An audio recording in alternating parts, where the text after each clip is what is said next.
Welcome to Believe in Rams, presented by FanDuel. Erin Coscarelli back with you. We've got a lot to get to about the Rams. It's the offseason, but I feel like they've already had a full-blown season leading up to the draft.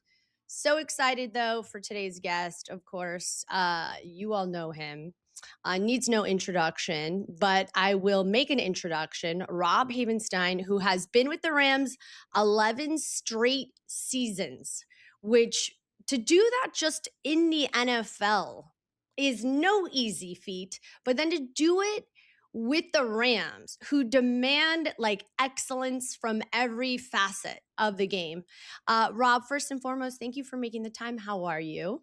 I'm good. I'm good. Thank you for having me on. Really appreciate it. Love talking Rams. Yeah, yeah. Well, I mean, okay, February 10th, that was the day you said that's a wrap, Yep. which was, the post you made with your family and your wife. I mean, it was so heartfelt, so touching. And subsequently, so many fans and the Rams organization, they were just touched by what you exemplify as a man. In fact, I was going to get into some of the cool quotes that McVay said about you. But now, listen, we're 2 months since that? Mhm. Almost 2 months since that announcement was made. I think a lot of people are just wondering, like, how is Rob feeling today after announcing you're retired? Yeah. The overwhelming support I got from fans and coaches and colleagues and just acquaintances was just unbelievable, and that just kind of shows you what an unbelievable organization the Rams are. I mean, they're like top notch from top to bottom, and it wasn't an easy decision. Mhm. That post, and Yeah. it was something I felt like was definitely necessary for me and my family moving forward. And how I'm feeling now is I got a big old cast on my leg, and finally got that ankle fixed up from the season, and so we're starting that road to recovery, and hopefully it won't be too long to go. I'll be out running around playing kids soccer with my three little girls. Yeah. Three little girls, which is always so cool, too. That was the other part that I loved about the Rams organization and the NFL just in general.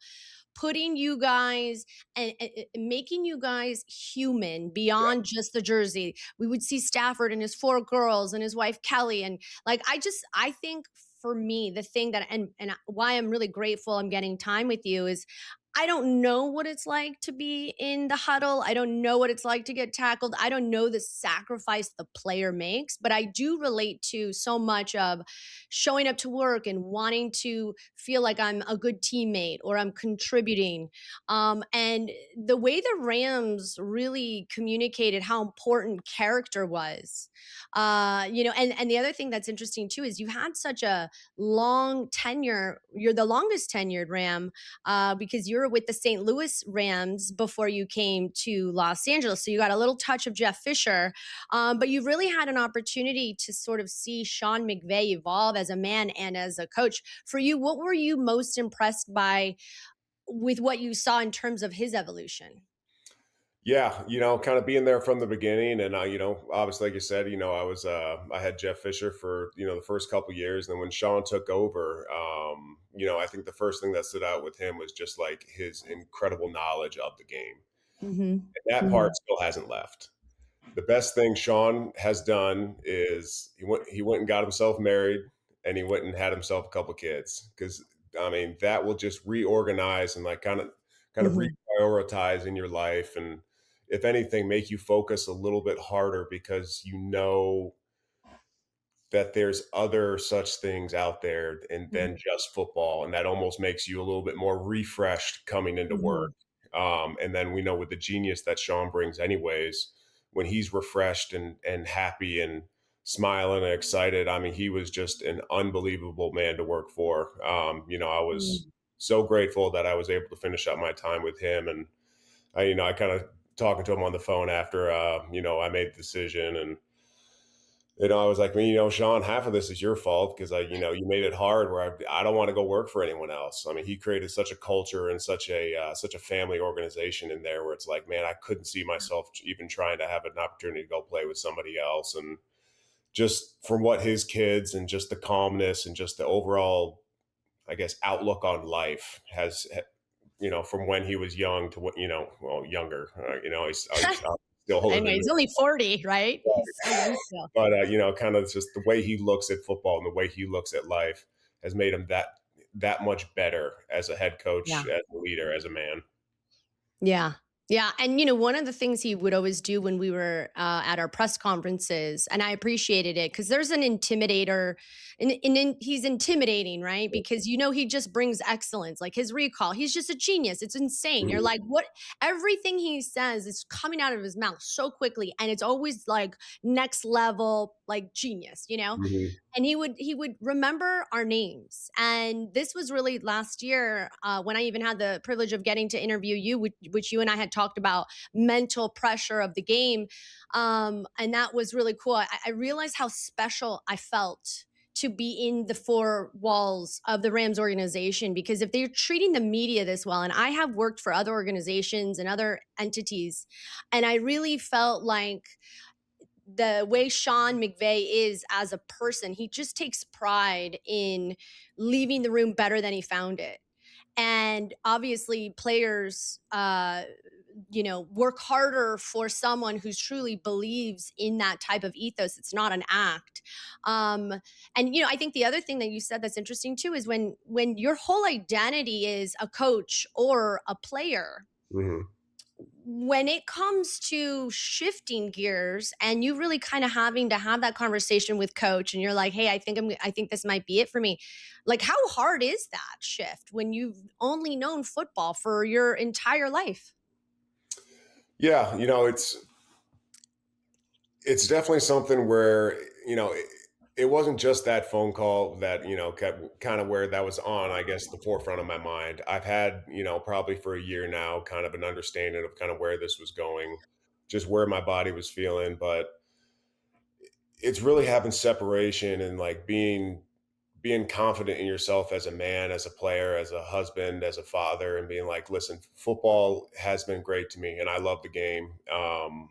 But it is not my overwhelming, dynamic of who I am. It's what I did.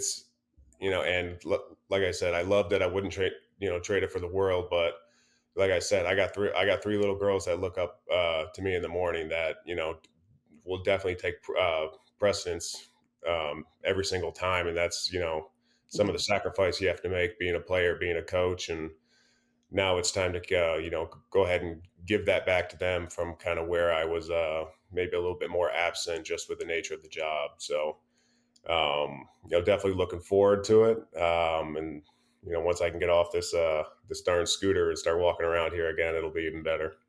Yeah, well, that was going to be my next question. So then, you're starting to think about, hanging it up and leaving the game.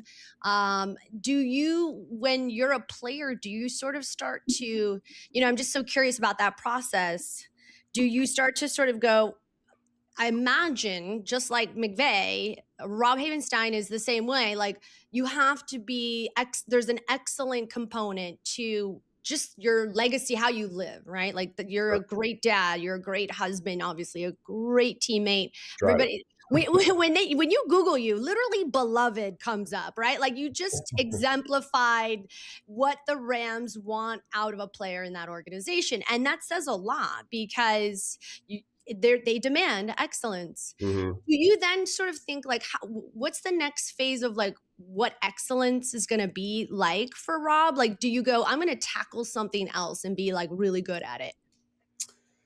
Whatever it is, whatever it happens to be, I think we're just cut from the same cloth that way, where it's like whatever we're doing, no matter what it is, football reporting, household dinner that night, whatever it happens to be, I'm going to go out and try to be the best I'm going to be at it. I don't know exactly what that looks like, but whatever it is, it's going to be the same mindset that Sean instilled in us every single day. I'm sure I'll be spitting out a couple acronyms here, Yeah, I love that. here and there, and so they're probably going to look at me like I'm a little crazy, but I'll be able to tell a fun story or two. So, but yeah, whatever that happens to be, it's definitely going to be attacked with the same excellence because that part of the game sticks with you. Like how you went about your process, what made you successful in no matter what, whether it's coaching, reporting, or playing. There's a formula to being good at something, and so that really never leaves you. That's just your character and your pride about how you go in and out of your work.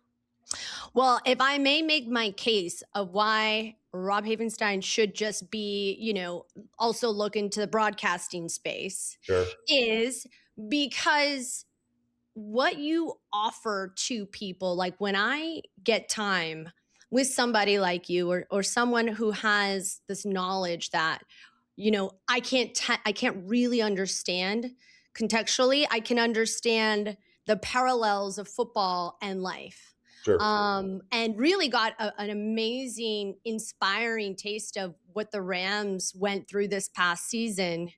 I think you have such an opportunity to educate, inform, and in many ways you're like mentoring people just by virtue of giving us a lens into your world, right? Because I think the thing that I have always appreciated when I ask McVay questions is he doesn't just give you, sort of a rudimentary coach answer. He's open and and vulnerable, like he will say, and he has admitted his faults.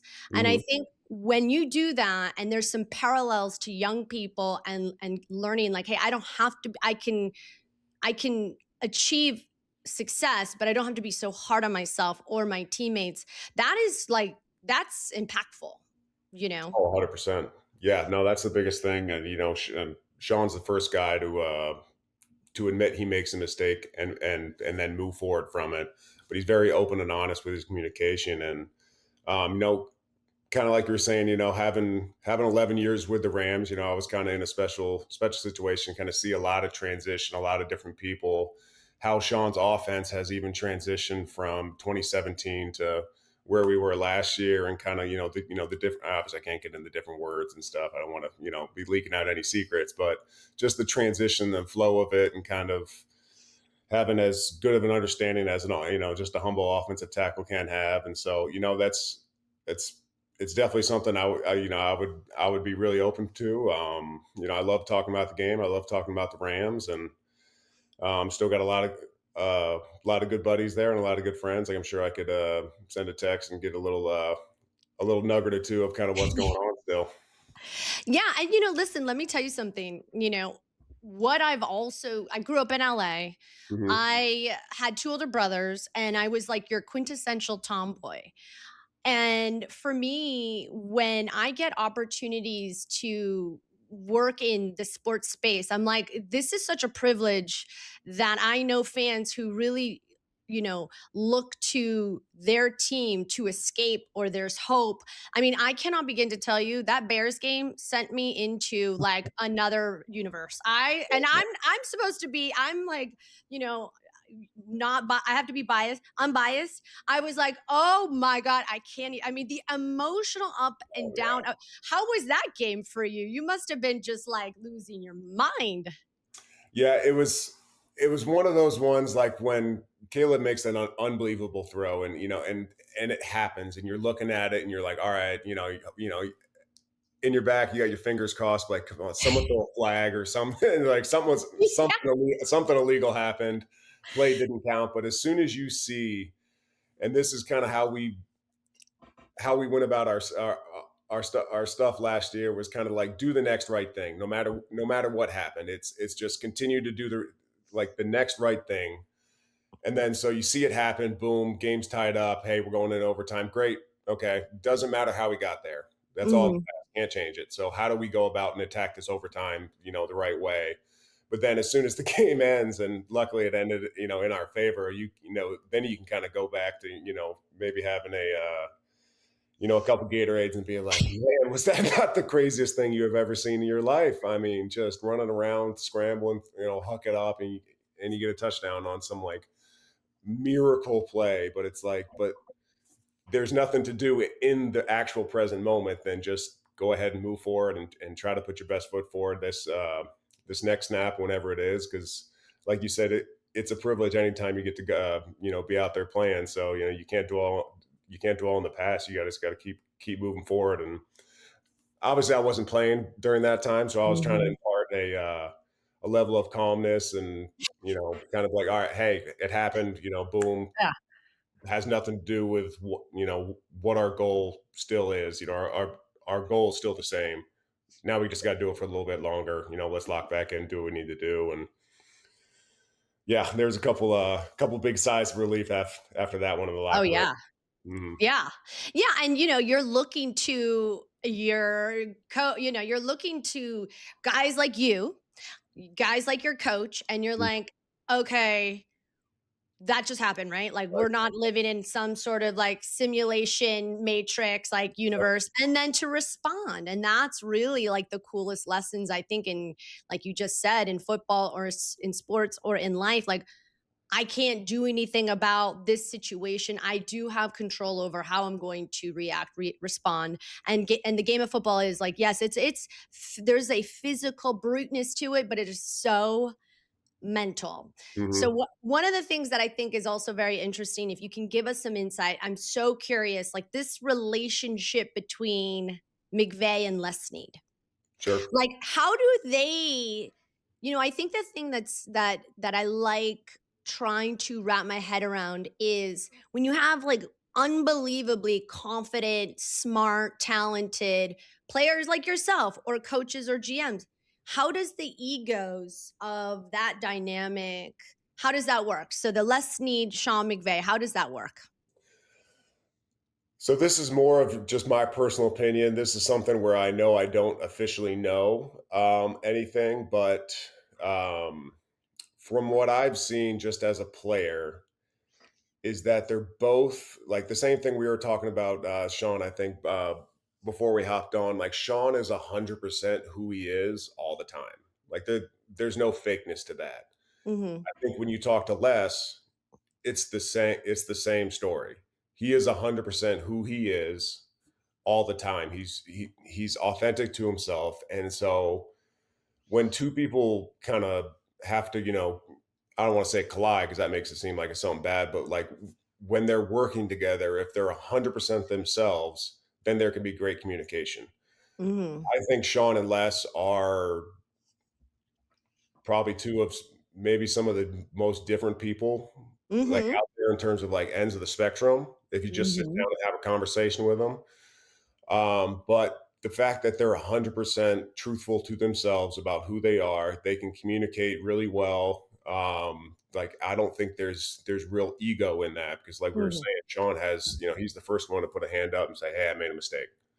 Um, I feel like Les would do the same thing. I've been with Les my whole time. He's an unbelievable GM, and you know you don't want to be having a ton of conversations with your GM when you're a player, unless you're in some sort of probably QB1 situation. But um, I think both of them working together and really not having that big ego where there's maybe a little bit of snake in the grass.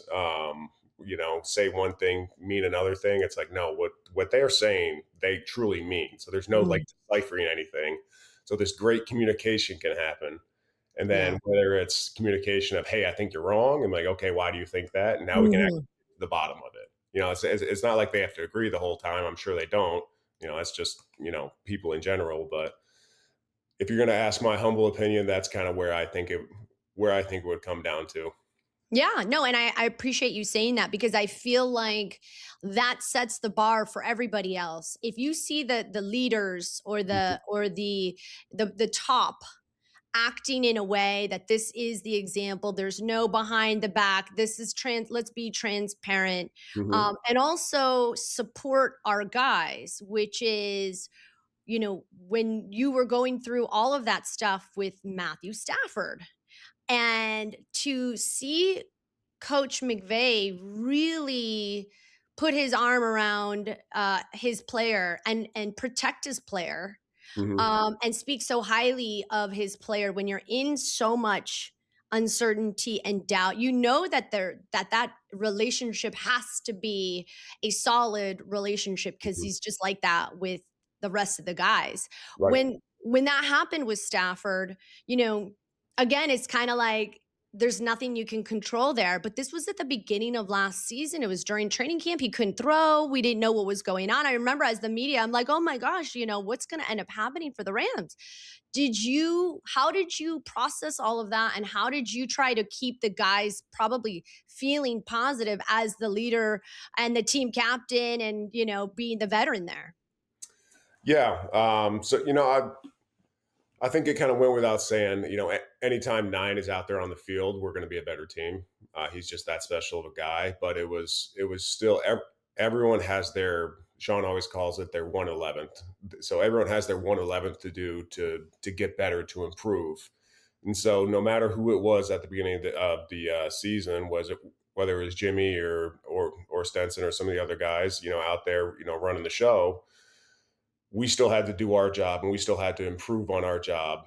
And then, actually, I kind of almost forgot that whole thing even started, just because it is Matthew Stafford. And so there was really never a doubt in my mind because of like how much of a dog that guy really is. I mean, that's everyone always talks about. He's like the ultimate competitor, but like like that is 100% the truth. Like there was no doubt in my mind that when the first game came, Nine was going to be back there slinging it just like he would. Whether it felt like I heard him say one time, it feels like there's a grenade in my elbow right now, and he went and threw for 300 yards. I couldn't even tell you what game that was or what year that was. It was probably in the Super Bowl. Who knows? But it was like he's that talented. He's just that guy. There was no real doubt. And Wow. then I want to say the first practice he was back, it was just kind of a fun little story where it was like, oh, yeah, oh, Matthew's going to be throwing today. Everyone's like, oh, all right, sweet. And then all of a sudden, the first period of team shows up. Matthew's in the huddle. And we're like, all right, he's getting a couple reps. Then all of a sudden, he just starts taking all the reps. And you look in there, I mean, his face is just, he hasn't ran or done anything, right? Because his back, so his face is all red and everything. And talked to him after. He was like, hey, was that planned? And he's looking at you like, that wasn't planned. That was a lot of reps right away, but it was just, as soon as he got in, whether, he was huffing and puffing before it, boom, play came in, he was spitting it out like it was second nature because it is for him. He's just that guy. He's the MVP of the National Football League for a reason. I know, but that's the part that's insane. First of Mhm. all, he's 37, and I hate to say I'm older than him, by the way. I hate to say age like it's a big thing, but I mean, listen, I mean, he was 37. He had this crazy beginning of the season last year. There were so many question marks. Was it going to be him? Was it going to be Jimmy? And all of a sudden, he starts to one game after the like did you think like I still think it's crazy that he had this season in the beginning and everybody was wondering whether he was going to be available, and then he becomes the MVP. Like, how Mhm. did that happen? It's believe me, it's if the guy. I mean, the guy's just special. I mean, he really is. The way he goes about just his life in general, and he's like I said, there was no doubt in my mind. So like when people bring all that stuff up, I almost had to rack my brain when you were talking about all the stuff with Matthew, and I was like, wait, what happened with him? Oh yeah, he almost didn't play at the beginning of the season because he's got some health stuff happening, and but that just the way he attacks his rehab, the way he attacks practice, his prehab before practice, his Mhm. recovery after, he's still in the meeting rooms doing everything he needs to do, and to come out there and play it at an MVP caliber season, it's like to me, it's not shocking just because I see it. I was seeing it on a firsthand basis, and then, but it was definitely a privilege to Mm. just to be around the guy and just to have hopefully a small part of his season. I mean, guy's an absolute dog. Yeah, I mean, and he would speak very highly about you as well, because I think the thing that while they missed you on the football field, they certainly feel, and I know will miss the, you know, McVay called you the ultimate pros pro, the epitome of a man's man, and that you were just the example of what the Rams wanted inside the locker room. And I think sometimes we need a voice of reason when we're stressed, when we're going through some stuff. We're just like, we need to look to a pillar of some stoicism, calmness, which is what you offered, and it was nice to hear Stafford give you that because he's not or at least to the media, he doesn't like expand as much as his coach does. Like he's Sure. pretty, and I think while he lets his arm do the talking or his play do the talking, Stafford is, to me, equally as talented and equally as humble. And there's something about how he kisses his daughters, at 2:30 in the morning after a game. And like that to me is what makes me invested, right? I'm invested in the Mhm. people. I'm invested in who these people are, not just on the football field. Yep. When you see that the Stafford McVay relationship, much like maybe the GM, like Les Snead and McVay, what's that? How's that dynamic? What do you see? Like, how would they handle conflict? I mean, they're the same age. That's like unusual as a coach and a player. Yeah, it's football is can be an what's the word I'm looking for? At times it's most of the time it's very emotionally high. And so Hmm. when you have two, just call it what it is, apex predators out there calling the plays, running the plays, there's going to be conflict at times. But kind of what I was saying earlier between Les and Sean, it's nothing that clear communication can't get through. There might be a Hmm. blow up here or two, where it's just something happens. Maybe we're not on the same wavelength of for a certain play, a certain concept, whatever it happens to be. We kind of get our emotions out, have a big kerfuffle or something like that, and then all of a sudden, we're like, hey, boom, come back, little smack in the behind. Hey, I love you, buddy. All right, love you too. Let's go attack this next play.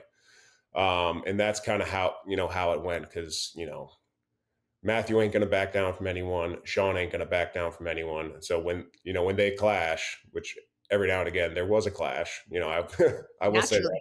that Yeah, naturally, if there wasn't, then you would have a problem because that's then right. someone's backing down, then someone's being a little submissive, and it's like, ugh, you guys are like the top dog leaders of the Rams organization.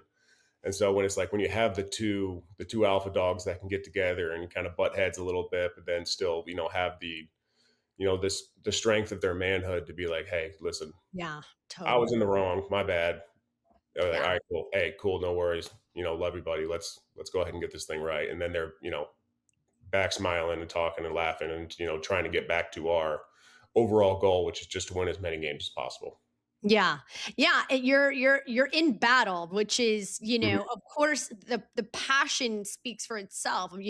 If you're not you see Tom Brady when he was playing chewing players out. I mean, at Oh, the end of the day, he's a passionate guy. He wants to win. That's all wants to that win. matters, right? So, Mhm. but I do find and while I didn't even get to talk about the Rams draft, hopefully we'll get to have you on again because I love I to. think I think we as Rams and Rams community and for the fans, you were such an important part and have seen so much and you speak so highly of the organization and by the way, conversely, they embraced you so much as part of the team.